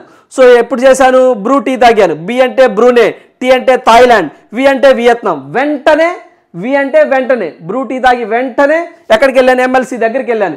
M అంటే మయన్మార్, L అంటే లావోస్, C అంటే కంబోడియా అని చెప్పేసి గుర్తుంచుకోండి. అంతే, లేదు బట్టి పడతానంటే మీ ఇష్టం ఇక. ఓకేనండి, అలా గుర్తుంచుకుంటే ఈజీగా ఉంటుందండి, లాంగ్ టర్మ్లో గుర్తుంటుంది. This is all about Asian, right. So అదేవిధంగా నరేంద్ర మోదీ గారు ఒక్కరోజు పర్యటనలో భాగంగా వెళ్ళి వచ్చేసాడండి ఇండోనేషియా. సో ఇండోనేషియా అని కానీ మీ అందరికీ తెలిసిందే ఇటీవల కాలంలో దాని యొక్క న్యూ క్యాపిటల్ అండి నుసంతరా అని చెప్పేసి న్యూస్లోకి రావడం జరిగింది. So Indonesia president Djoko Widodo last time G20 సమావేశం ఇండోనేషియాలోనే జరిగింది. అదేవిధంగా ఇటీవల కాలంలో స్వలింగ సంపర్కులు అంటే ఏదైతే మనకి గే మ్యారేజెస్ ఇల్లీగల్ చట్టబద్ధత ఇవ్వము, ఎవరైనా గే మ్యారేజ్ చేసుకుంటే తీసుకెళ్లి జైల్లో పెడతామని చెప్పేసి ఇటీవల కాలంలో సో మనకి ఇండోనేషియా వార్తల్లోకి రావడం జరిగింది. గుర్తుంచుకోండి, ఇండోనేషియా వార్తల్లోకి రావడం జరిగిందనే పాయింట్ కూడా ఇక్కడ మనం గుర్తుంచుకోవాలి. అదేవిధంగా మౌంట్ సమేరు కానివ్వండి, ఇలాంటి అగ్నిపర్వతాలు కూడా అండి. మౌంట్ సమేరు అగ్నిపర్వతం అండి చాలా ఇంపార్టెంట్, ఇటీవల కాలంలో బ్రద్దలు అవడం జరిగిందండి. ఇండోనేషియాకి సంబంధించింది సమేరు అగ్నిపర్వతం అండి, మావోలోన అగ్నిపర్వతం అని చెప్పేసి న్యూస్లోకి రావడం జరిగింది Indonesia. Right, so next current affairs చూద్దాము. భారత్లో అతి పొడవైన గాజు వంతెన అని చెప్పేసి చెప్తున్నారండి. సో అతి పొడవైన గాజు వంతెన అనేది వార్తల్లోకి రావడం జరిగింది, కేరళలో ప్రారంభించారండి. మన భారతదేశంలోనే అతి పొడవైనటువంటి గాజు వంతెన ఏంటి సార్ అంటే కేరళలో ఉంది. సో న్యూస్లోకి రావడం జరిగిందండి, అతి పొడవైన గాజు వంతెన. సో దీన్ని ఎక్కడ ప్రారంభించారు సార్ అంటే ఇడుక్కి జిల్లాలో ప్రారంభించడం జరిగిందండి. సో ఇది సముద్ర మట్టానికి 3600 కిలోమీటర్ల యొక్క అడుగుల ఎత్తులో ఉంది. అదేవిధంగా ఈ యొక్క గాజు వంతెన పొడవు వచ్చేసరికి 40, సో మనకి 40 మీటర్స్ అండి, 40 మీటర్లు పొడవుగా ఉండడం జరిగింది. సో ఎగ్జామ్ పాయింట్ ఆఫ్ వ్యూలో భారత్లో అతి పొడవైన గాజు వంతెన ఇటీవల కాలంలో నిర్మించారు కదా, అది ఏ రాష్ట్రం అని చెప్పేసి అడుగుతారండి, కేరళ అని చెప్పేసి గుర్తుంచుకోండి. ఒకవేళ కొంచెం ఇబ్బందిగా అడగాలి అంటే ఆ యొక్క వంతెన పొడవు ఎంత ఏంటి అని చెప్పేసి ఎగ్జామ్లో అడుగుతారు, అవి కూడా చూద్దాం. సో ఇది మనం చూసినట్లయితే దాని యొక్క పొడవు వచ్చేసరికి 40 మీటర్లు అండి. సో ఒకేసారి 15 మంది వెళ్ళి, సో ఇక్కడ ఒకేసారి 15 మంది అండి, వారి కెపాసిటీ 15 మందేనండి. 15 మంది వెళ్ళి సో అక్కడ యొక్క అందాలను వీక్షించవచ్చు అని చెప్పేసి అక్కడ ఏదైతే మనకి స్కైటింగ్ అని ఇలాంటివి కూడా ఉంటాయి అని చెప్పి చెప్తా ఉన్నారండి. అదేవిధంగా ఇది యొక్క గాజు వంతెన నిర్మాణం కోసం 3 కోట్లను ఖర్చు పెట్టారండి. 3 కోట్ల రూపాయలు ఖర్చు పెట్టారు. ఒక్కొక్కరికి టికెట్ వచ్చేసరికి 500 రూపాయల దాకా సో వసూలు చేస్తా ఉన్నారులేండి, అది వేరే విషయం. సో దగ్గరగా ఇక్కడ వాడినటువంటి స్టీల్ ఏదైతే ఉంటుందో ఈ స్టీల్ అండి జర్మనీ దేశాన్ని నుంచి తీసుకొచ్చారండి. దగ్గరగా 35 టన్నుల యొక్క స్టీల్ని యూజ్ చేయడం జరిగింది ఈ యొక్క గాజు వంతెన. ఎక్కడ సార్ అంటే కేరళ గుర్తుంచుకోండి సరిపోతుంది. కేరళ అనగానే ఇటీవల కాలంలో సో మనకి ఏదైతే మనకి ఈ యొక్క ఇంటర్నెట్ సదుపాయాన్ని ప్రాథమిక హక్కుగా ఫండమెంటల్ హక్కుగా గుర్తించింది కేరళ అని చెప్పేసి, పొల్లంపారా విలేజ్ అని చెప్పేసి వార్తల్లోకి వచ్చిందండి. సో మనకి ఫస్ట్ 100% డిజిటల్ లిటరసీ గ్రామ పంచాయతీగా వార్తల్లోకి వచ్చింది. అదేవిధంగా ఈ యొక్క హైకోర్టు ఇటీవల కాలంలో మాతృభాషలో ఈ యొక్క జడ్జిమెంట్స్ని ఇవ్వడంలో భాగంగా సో ఫస్ట్ కేరళ హైకోర్టే ఆ యొక్క లోకల్ లాంగ్వేజెస్లో తీర్పునివ్వడం జరిగింది. ఆ తర్వాత మన తెలంగాణ హైదరాబాద్ అనేది సెకండ్ జడ్జిమెంట్ ఇవ్వడం జరిగిందనే పాయింట్ మీ అందరికీ తెలిసిందే. ఇటీవల కాలంలోనే పినరన్ విజయ్ గారు సో ఒకే ఆట స్థలం ఒకే గ్రామ పంచాయతీ అని చెప్పేసి ఒక స్కీమ్ని కూడా తీసుకురావడం జరిగింది. అదేవిధంగా ఇక్కడ మనం చూసినట్లయితే అతిథి అనే ఒక పోర్టల్ని కానివ్వండి, అదేవిధంగా అతిథి అనే ఒక పోర్టల్ను కూడా ఇటీవల కాలంలో మనకి కేరళ గవర్నమెంట్ లాంచ్ చేయడం జరిగిందండి. GST మీద 1% సెస్ విధిస్తుంది. అదేవిధంగా సొంత OTTని కలిగి ఉంది కూడా కేరళ అని చెప్పేసి మీ అందరికీ తెలిసిందే. సో కేరళ చాలా అంశాల్లో వార్తల్లోకి వచ్చిందండి. ఒక బ్యాండికూట్ అని ఒక రోబోని తీసుకురావడం జరిగింది, స్కావెంజర్. సో మనకి వైనాడ్ జిల్లాలో అంటే మ్యాన్ హోల్స్ శుభ్రం చేయడానికి అని చెప్పేసి డిస్కస్ చేసుకోవడం జరిగింది. ఇవన్నీ కూడా కేరళకు సంబంధించినవే, మనం ప్రతిసారి చెప్తూనే ఉంటామండి. సో ఇది గాజు వంతెన గుర్తుంచుకోండి కేరళ అనగానే. రైట్, సో నెక్స్ట్ చూద్దాము. గుంటూరుకు స్వచ్ఛ వాయు సర్వేక్షణ అవార్డు అండి. సో మనకి స్వచ్ఛ వాయు సర్వేక్షణ అవార్డు 2023 అని చెప్పేసి అంటే భారతదేశంలో గాలి యొక్క నాణ్యతను పెంపొందించడంలో భాగంగా నేషనల్ క్లీన్ ఎయిర్ ప్రోగ్రాంలో భాగంగా 2023లో భాగంగా సో ఆయా నగరాలను ప్రోత్సహించాలనే ఉద్దేశంతో సో మనకి ఎవరైతే మనకి environment minister and forest minister Bhupendra Yadav గారు మధ్యప్రదేశ్లో నిన్న ఈ యొక్క అవార్డులు బహుకరించడం జరిగిందండి. సో దీనికి సంబంధించి చూసినట్లయితే ఈ యొక్క స్వచ్ఛ వాయు సర్వేక్షణ అవార్డులను 2022-23 నుంచి 2025-26 వరకు ఇస్తాము అని చెప్పేసి మినిస్ట్రీ వారు చెప్పడం జరిగింది. అయితే దీంట్లో మనం చూసినట్లయితే ఎగ్జామ్ పాయింట్స్ ఆఫ్ వ్యూలో సో 10 లక్షలు అంతకంటే ఎక్కువ ఉన్న నగరాలను కన్సిడర్ చేస్తే సో అక్కడ యొక్క ఫస్ట్ ప్లేస్ అండి, మొత్తం 47 నగరాలకు చోటు దక్కాయండి. అంటే అక్కడ ఏదైతే ఎయిర్ ఉంటుందో అది స్వచ్ఛంగా ఉంది అని చెప్పేసి దాన్ని సింబాలిక్గా చెప్పడం. మొత్తము 10 లక్షలు అంతకంటే ఎక్కువగా జనాభా ఉన్న నగరాలలో 47 నగరాలను ఎంపిక చేస్తే మొదటి స్థానంలో ఇండోర్ నిలిచింది, సెకండ్ స్థానంలో ఆగ్రా నిలిచింది, థర్డ్ ప్లేస్లో మనకి థానే అంటే మహారాష్ట్ర నిలవడం జరిగిందండి.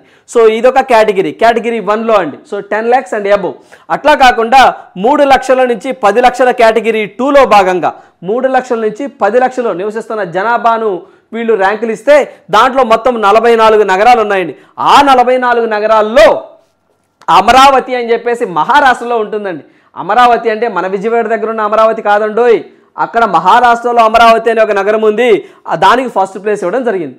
ఆ తర్వాత మహారాష్ట్రలోనే మోరదాబాద్ అనే నగరానికి సెకండ్ ప్లేస్ ఇవ్వడం జరిగింది. ఆ తర్వాత మన ఆంధ్రప్రదేశ్లోని గుంటూరు జిల్లాకు 3వ ప్లేస్ రావడం జరిగింది. సో అందువల్ల గుంటూరుకు స్వచ్ఛ వాయు సర్వేక్షణ్ అవార్డు రావడం జరిగిందని చెప్పేసి మనం డిస్కస్ చేయడం జరిగింది. గుర్తుంచుకోండి, గుంటూరు 3వ ప్లేస్లో ఉంది. ఈ రెండు కూడా మహారాష్ట్రకి సంబంధించినవి. అమరావతి కానివ్వండి, మోరదాబాద్ కానివ్వండి. ఏ కేటగిరీలో? 3 లక్షల నుంచి 10 లక్షల జనాభా కేటగిరీలో అని చెప్పేసి గుర్తుంచుకోండి. రైట్. సో నెక్స్ట్ మనం చూద్దాము. సో మనకి ఇక్కడ వచ్చేసరికి పొలాయి బైసాక్. సో మనకి పొయిలా బైసాక్ అని కూడా వచ్చండి. Poila Baisakh is the West Bengal foundation day. So మనకి ఏదైతే ఈ యొక్క వెస్ట్ బెంగాల్కి సంబంధించి కొంచెం వివాదాస్పదంగా ఉందండి, రాష్ట్ర వ్యవస్థాపక దినోత్సవం అని చెప్పేసి కొంచెం వివాదాస్పదంగా ఉందండి. ఏంటి సార్ దీని స్టోరీ అంటే, కేంద్ర ప్రభుత్వం అండి, అంటే మోడీ గారి ప్రభుత్వము జూన్ 20న, సో మనకి జూన్ 20వ తారీఖున బెంగాల్ వ్యవస్థాపక దినోత్సవంగా వాళ్ళు గుర్తించడం జరిగింది కేంద్ర ప్రభుత్వం. కానీ మమతా బెనర్జీ గారు ఏమంటున్నారు, జూన్ 20 కాదు, మేము ఏప్రిల్ 15ని రాష్ట్ర వ్యవస్థాపక దినోత్సవంగా మేము సెలబ్రేట్ చేసుకుంటాము. సో దానికి పొయిలా బైసాక్ అని చెప్పేసి అంటామండి. అంటే వాళ్ళ రాష్ట్రం యొక్క వ్యవస్థాపక దినంగా మేము సెలబ్రేట్ చేసుకుంటామని వాళ్ళు అంటా ఉన్నారు. సో ఇది వివాదాస్పదంగా ఉందండి. అక్కడ మనకి గవర్నర్ ఎవరైతే ఉన్నారో పివి ఆనంద్ గారు, సో ఈయన సంతకం చేయకపోయినా సరే, అది ఒక బిల్లుగా అవ్వకపోయినా సరే మేము సెలబ్రేట్ చేసుకుంటాము అని చెప్పేసి మమతా బెనర్జీ గారు అంటా ఉన్నారు. సో అందువల్ల ఇక్కడ మనకి వార్తలు ఏంటి సార్ అంటే, కేంద్ర ప్రభుత్వం ప్రకారం అయితే జూన్ 20న బెంగాల్ వ్యవస్థాపక దినోత్సవంగా సెలబ్రేట్ చేసుకుంటాం, అంటే వాళ్ళ యొక్క బెంగాల్ ఫౌండేషన్ డేగా. అలా కాకుండా అక్కడ లోకల్ గవర్నమెంట్ అయితే మాత్రము పొయిలా బైసాక్ అని చెప్పేసి ఏప్రిల్ 15ని రాష్ట్ర వ్యవస్థాపక, అంటే బెంగాల్ వ్యవస్థాపక దినోత్సవంగా సెలబ్రేట్ చేసుకోవాలని చెప్పేసి నిన్న అసెంబ్లీలో బిల్లు పెడితే దానికి అనుకూలంగా 167 మంది ఎమ్మెల్యేలు ఓటేయడం జరిగిందండి. అంటే ఎక్కువగా మెజారిటీగా 70%, దగ్గర 75% సో మనకి ఏప్రిల్ 15కి ఓటేయడం జరిగింది. సో మమతా బెనర్జీ గారు అంటున్నారు, మా కేంద్ర ప్రభుత్వం సంబంధం లేదు, మేము జరిపి తీరుతాము ఈ యొక్క వెస్ట్ బెంగాల్ ఫౌండేషన్ డేని అని చెప్పేసి ఆమె అంటా ఉన్నారు. అందువల్ల డేస్ గుర్తుంచుకోండి సరిపోతుంది. అదేవిధంగా వెస్ట్ బెంగాల్ అనగానే మీ అందరికీ తెలిసిందేనండి, సో మనకి కోల్కతా హుగ్లీ రివర్, అక్కడ మనకి వరల్డ్లో under water tunnel metro train అని చెప్పేసి మొట్టమొదటిసారిగా సో అదే ఉండడం జరిగిందండి, అది వార్తల్లోకి రావడం జరిగింది. అదేవిధంగా మనకి అక్కడ వచ్చే హుగ్లీ రివర్, సో కోల్కతా ఏ రివర్ పక్కన ఉంది సార్ అంటే హుగ్లీ రివర్ పక్కన ఉందనే పాయింట్ కూడా ఇక్కడ మనం గుర్తుంచుకోవాలి. రైట్. సో నెక్స్ట్ వన్ చూద్దాము. IIT Jodhpur researchers develop the code device to improve the indoor air quality. So మనకి ఐఐటి జోధ్పూర్ వారండి వార్తల్లోకి వచ్చారండి. సో ఐఐటి జోధ్పూర్ అనగానే మీకు మధ్యప్రదేశ్ గుర్తు రావాలి. వీళ్ళు ఏం చేసేసారంటే, ఇక్కడ చూడండి నోవల్ కోడ్ అని చెప్పేసి ఒక డివైస్ కనిపిస్తూ ఉందండి. సో ఇది వచ్చేసరికి వాతావరణంలో ప్యూర్ ఎయిర్ని ఇవి ఇస్తూ ఉంటాయండి మనకి. సో మనకి మంచి ఎయిర్ క్వాలిటీని మనకి అందిస్తూ ఉంటాయన్నమాట. సో ఏవైతే మనకి ఎయిర్లో ఉన్నటువంటి బ్యాక్టీరియా కానివ్వండి, వైరస్ కానివ్వండి, డస్ట్ కానివ్వండి, పొల్యూషన్ కానివ్వండి, ఇవన్నీ కూడా ఇవి అబ్జర్వ్ చేసి సో మంచి ప్యూర్ ఎయిర్ని, ఆక్సిజన్ మనకు అందిస్తాయండి. సో ఈ యొక్క డివైస్ని ఎవరు ఇటీవల కాలంలో ఫైండ్ అవుట్ కనుగొన్నారు అంటే ఐఐటి జోధ్పూర్ అని చెప్పేసి గుర్తుంచుకోండి సరిపోతుంది. ఓకేనండి. రైట్. దీనికి సంబంధించి కోడ్ అంటే ఫుల్ ఫామ్ ఒకటి ఉందండి, code device. Code means cold plasma. So మనకి కోడ్లో సిఓ అండి, సిఓ అనగానే కోల్డ్ ప్లాజ్మా. సో మనకి తర్వాత డి మీన్స్ డిటర్జెంట్, ఈ మీన్స్ ఎన్విరాన్మెంట్ అని చెప్పేసి అంటామండి. కోడ్ డివైస్ అని చెప్పేసి అంటాం. Cold plasma, detergent in environment అనేది దీని ఫుల్ ఫామ్ గుర్తుంచుకోండి. సో అదేవిధంగా దీనికి డస్ట్ కానీ, పొల్యూషన్ కానీ వీటిని అబ్జర్వ్ చేసి మంచి ఎయిర్ క్వాలిటీని మనకు అందిస్తూ ఉంటుంది. ఆ డివైస్ని ఎవరు సార్ అంటే ఐఐటి జోధ్పూర్ గుర్తుంచుకోండి. సో ఇటీవల కాలంలో ఐఐటి అనగానే మీకు మంచి పాయింట్ అవుట్ గుర్తు రావాలంటే ఏంటి సార్ అంటే, మనకి ఐఐటి సంబంధించి మెడ్రాస్కి సంబంధించండి ప్రీతి అగల్యం అని చెప్పేసి ఏమైనా తాంజానియా కంట్రీలోని జాంజీబార్ ద్వీపంలో ఇటీవల కాలంలో ఐఐటి మెడ్రాస్లో క్యాంపస్ను పెట్టారండి. ఆ క్యాంపస్కు మొట్టమొదటి మహిళా డైరెక్టర్గా ప్రీతి అగల్యమును నియమించడం జరిగిందనే పాయింట్ అవుట్ గుర్తుంచుకోవాలి. అదేవిధంగా ఇటీవల కాలంలో చాలా ఇంపార్టెంట్ అండి, రేపు ఎగ్జామ్ పాయింట్ ఆఫ్ వ్యూలో, మెయిన్స్ పాయింట్ ఆఫ్ వ్యూలో గన్ షాట్ అడగడానికి ఎక్కువగా ఆస్కారం ఉంటుంది. సో మనకి ఏదైతే కాజీరంగా నేషనల్ పార్క్ ఉంటుందో అస్సాంలో అండి, first women field officer, first women field ఆఫీసర్గా సోనాలి ఘోష్ అని చెప్పేసి ఒక ఆమెను నియమించడం జరిగిందండి. అదొకటి గుర్తుంచుకోండి. అదేవిధంగా కాంపిటీషన్ కమిషన్ ఆఫ్ ఇండియా చరిత్రలోనే మొట్టమొదటి మహిళగా మనకి రవనీత్ కౌర్ అని చెప్పేసి నియమించడం జరిగింది. Competition commission of India act 2002లో వస్తే 2003 నుంచి ఫోర్స్లోకి రావడం జరిగింది. అదేవిధంగా పవర్ ఫైనాన్స్ కార్పొరేషన్ అని చెప్పేసి నవరత్న హోదా పొందినటువంటి ఒక కంపెనీ, దీనికి పరమేందర్ చోప్రా అని చెప్పేసి ఒక మహిళ రావడం జరిగిందని చెప్పేసి మీరు గుర్తుంచుకోవాలి. ఖచ్చితంగా ఈ వీడియోస్ నుంచి మీకు కనీసం రేపు 2 బిట్స్ ఖచ్చితంగా ఎగ్జామ్ పాయింట్ ఆఫ్ వ్యూలో as it is question framing రాబోతుంది. చాలా జాగ్రత్తగా చివరి వరకు చూడండి. రైట్. సో నెక్స్ట్ వన్ చూద్దాము. సో నెక్స్ట్ వన్ చూసినట్లయితే Germany's largest Hindu temple is going to open in Berlin. So మనకి జర్మనీ దేశంలో సో ఒక హిందూ టెంపుల్ అనేవి సో ఒక హిందూ టెంపుల్ అండి కన్స్ట్రక్షన్ జరుగుతూ ఉంది. రేపు నవంబర్ అంటే దివాళీ జరగబోతుంది, ఆ టైం కల్లా ఓపెన్ చేస్తాము అని చెప్పేసి న్యూస్ రావడం జరిగిందండి. సో బాగా గుర్తుంచుకోండి, జర్మనీస్ లార్జెస్ట్ హిందూ టెంపుల్ అండి. ఎక్కడ సార్ అంటే సో బెర్లిన్ అని చెప్పేసి గుర్తుంచుకోండి. సో ఎప్పుడు సార్ అంటే నవంబర్, సో ఆ టైంలో దివాళీ టైంలో దీన్ని ఓపెన్ చేస్తాము అని చెప్పేసి న్యూస్ రావడం జరిగింది. సో ఎగ్జామ్ పాయింట్ ఆఫ్ ఇక్కడ మనం చూసినట్లయితే సో ఇక్కడ చూసినట్లయితే ఈ యొక్క టెంపుల్ని ఎవరు సార్ కన్స్ట్రక్షన్ చేసింది అంటే సో జనరల్గా అండి ఒక 50 సంవత్సరాల క్రితం ఒక వ్యక్తి మన భారతదేశం నుంచి జర్మనీ వెళ్ళాడండి. సో అక్కడ ఉద్యోగరీత్యా చేస్తూ వి కృష్ణమూర్తి అనే వ్యక్తి అండి. వి కృష్ణమూర్తి అనే వ్యక్తి 70 సంవత్సరాలు అండి ఇతనికి. సో ఇతని యొక్క ప్రోద్బలంతోనే ఈ యొక్క టెంపుల్ని కడుతున్నారండి. సో ఈయన తన వంతుగా కొంత డబ్బులు వేసుకొని కొంతమంది వ్యక్తులను కలిసి విరాళాలు స్వీకరించి సో ఆ విరాళాల ద్వారా ఈ టెంపుల్ని కన్స్ట్రక్షన్ చేస్తా ఉన్నారు. ఆల్రెడీ అయిపోవచ్చిందండి. సో ఆల్మోస్ట్ 85% కన్స్ట్రక్షన్ అయిపోయింది. సో ఈ టెంపుల్కి పెట్టిన పేరేంటి సార్ అంటే శ్రీ గణేష హిందూ టెంపుల్. చాలా చాలా ఇంపార్టెంట్ అండి. శ్రీ గణేష హిందూ టెంపుల్ అని చెప్పేసి 2004 నుంచి కడుతున్నారండి. అంటే దగ్గరగా ఆల్మోస్ట్ 20 సంవత్సరాల నుంచి దీన్ని కడతా ఉన్నారు. రేపు నవంబర్ దివాళీకి దీన్ని ఓపెన్ చేయబోతున్నారు అని చెప్పేసి న్యూస్ రావడం జరిగింది. సో దగ్గరగా ఈ విరాళాలండి ఎక్కువగా అండి సో మనకి ఎక్కువగా అక్కడ జర్మనీలో మన భారత సంతతికి సంబంధించిన వ్యక్తులండి. సో దగ్గరగా 20,000 మంది ఉన్నారండి జర్మనీలో మన భారతదేశం సంబంధించిన వ్యక్తులు. వీళ్ళ నుంచి ఫండింగ్ వసూలు చేశామని చెప్పేసి కూడా వి కృష్ణమూర్తి గారు చెప్పడం జరిగింది. సో ఎక్కడ అని చెప్పేసి అడుగుతారు, జర్మనీ టెంపుల్ పేరు గుర్తుంచుకోండి.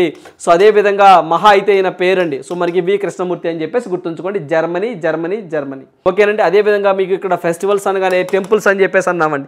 సో టెంపుల్స్ అనగానే మన భారతదేశంలో ఇంపార్టెంట్ టెంపుల్స్ కొన్ని ఉంటాయండి. సో స్టాటిక్ పార్ట్లు ఎక్కువగా అడగడానికి ఎక్కువగా ఆస్కారం ఉంటుంది.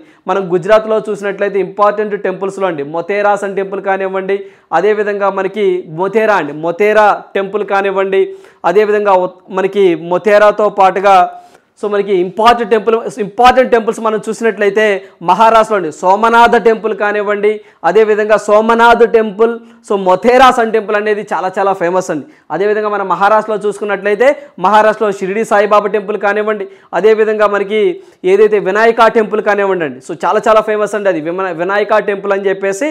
సో అది చాలా బాగా ఫేమస్ అండి. కైలాస టెంపుల్ అని చెప్పేసి అవి బాగా ఫేమస్. సో మన ఆంధ్రప్రదేశ్ విషయానికి వచ్చినట్లయితే సో మనకి మంత్రాలయం అని చెప్పేసి అంటామండి. మంత్రాలయం అనేది తిరుపతి కానివ్వండి, సో అదేవిధంగా మనకి తిరుపతి అండి. సో మనకి బారా షాహిద్ దర్గా కానివ్వండి, ఇవి బాగా ఫేమస్ అండి. అదేవిధంగా మనకి రాజస్థాన్ తీసుకుంటే దిల్వారా టెంపుల్ కానివ్వండి, సో దిల్వారా టెంపుల్ కానివ్వండి, బ్రహ్మేశ్వర టెంపుల్ కానివ్వండి, ఇవన్నీ కూడా బాగా ఫేమస్ అండి.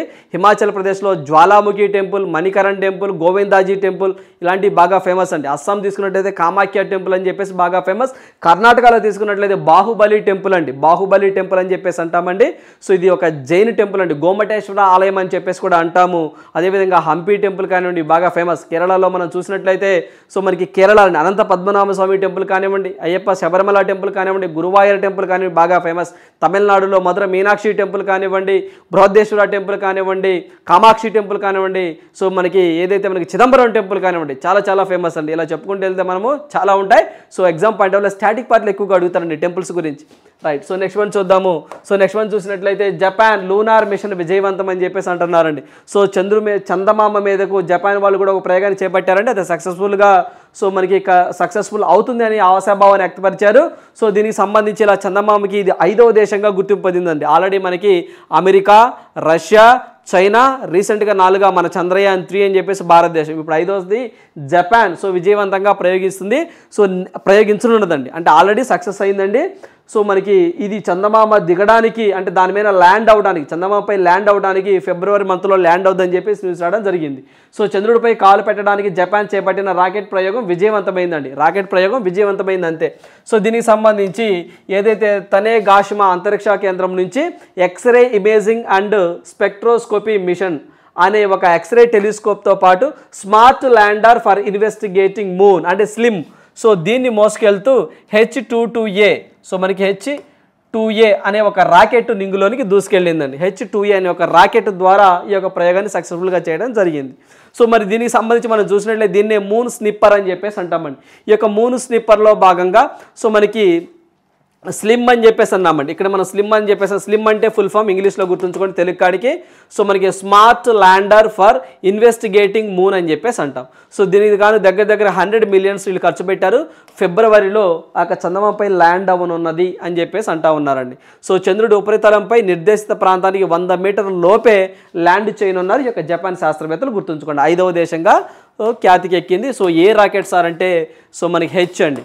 సో మనకి H2, సో మనకి H2A అని చెప్పేసి అంటాం, గుర్తుంచుకోండి. సో లోనార్ 25 అని చెప్పేసి రష్యా వాళ్ళది ఫెయిల్డ్ అవడం జరిగిందండి. దక్షిణ ధ్రువం వైపు ల్యాండ్ అవుతూనే ఫెయిల్డ్ అవడం జరిగింది. మంది మాత్రం సక్సెస్ అయింది, చంద్రయాన్ 3 అని చెప్పేసి. రైట్, ఇదొకటి గుర్తుంచుకోండి జపాన్ అనగానే. రైట్, సో నెక్స్ట్ వన్ చూద్దాము. క్వశ్చన్ ఫర్ యూ, ఈ ప్రశ్న మీకోసమే. సో మనకి ఇది మనం చూసినట్లయితే ఇటీవల సుస్వాగతం అనే పోర్టల్ని ఎవరో ప్రారంభించారు అంటే సో మనకి chief justice of India DY Chandrachud అండి. సో మనకి DY చంద్రచూడ్, సో మనకి చీఫ్ జస్టిస్గా ఉన్నారంటే అతను ప్రారంభించడం జరిగింది. రైట్, సో ఇవ్వండి ఈరోజు ఉన్నటువంటి ఇంపార్టెంట్ కరెంట్ అఫైర్స్. సో ప్రతి ఒక్క ఆస్పిరెంట్ కూడా అండి సో ఖచ్చితంగా ఏదైతే మనకి ఏప్రిల్కి సంబంధించండి మీకు ఆల్రెడీ కరెంట్ అఫైర్ బుక్ అనేది ఒకటి ప్రొవైడ్ చేయడం జరిగిందండి. ఏప్రిల్ 25వ తారీఖు దాకా ఉందండి అది అప్డేటెడ్గా. సో తర్వాత ఏప్రిల్ లాస్ట్ వీక్ నుంచి so May, June, July, August and September, అంటే మీకు సెప్టెంబర్ 1వ తారీఖు ఆ టైంలో మన ఇన్స్టిట్యూట్ తరపు నుంచి కరెంట్ అఫైర్స్కి కూడా ఒక బుక్ని ప్రొవైడ్ చేయడం జరుగుతుంది. సో ఈ టైంలో మీరు ఏవైతే మనము ఈ PDF రూపంలో అందించినవి కానివ్వండి, ఈ వీడియోస్ రూపంలో అందించినవి కానివ్వండి, ఇవన్నీ కూడా ఇప్పటి నుంచి ప్రిపేర్ అయితే రేపు ఆ బుక్ చదివేటప్పుడు మీకు ఈజీగా అర్థమవుద్దండి. సో అంటే ఆల్రెడీ మీరు చదివినవి దాంట్లో ఎక్కువగా ఉండడానికి ఎక్కువగా ఆస్కారం ఉంటుంది. సో మీకు ఈజీగా అవుతుందండి. సో మీ అందరికీ తెలిసిందే మెయిన్స్ పాయింట్ ఆఫ్ వ్యూలో సో SIకి సంబంధించి సో 53 మార్క్స్ అండి, 53 to 54 మార్క్స్ అనేవి కరెంట్ అఫైర్స్ నుంచి రాబోతూ ఉన్నాయండి. కనీసం మీరు దీంట్లో 45+ తెచ్చుకోవాలండి. సో కనీసం 45+ తెచ్చుకున్నట్లయితే సో ఖచ్చితంగా మీకు ఒక సెలక్షన్ రావడానికి ఎక్కువగా ఆస్కారం ఉంటుందండి. సో ఖచ్చితంగా అభ్యర్థులు ఎక్కడా టైం వేస్ట్ చేయొద్దండి. ఉన్న అవకాశాన్ని చాలా సమర్థవంతంగా సో మనకి 100% యూజ్ చేసుకునే విధంగా ఉండండి. సో అంతే తప్ప ఈ టైంలో మళ్ళీ కొత్తవి చదవటాలు, సో కొత్తవి చూడాలి అవన్నీ అవసరం లేదండి. మీరు ఏవైతే ఇప్పుడు చదివారో ఇప్పటిదాకా వాటినే రివిజన్ చేయండి. కొంత ఎలాబరేట్గా అనలిటికల్గా చదువుకోండి. ఖచ్చితంగా మీకు మెయిన్స్ పాయింట్ ఆఫ్ వ్యూలో విజయం ఖచ్చితంగా లభిస్తుంది. So thank you, all the best.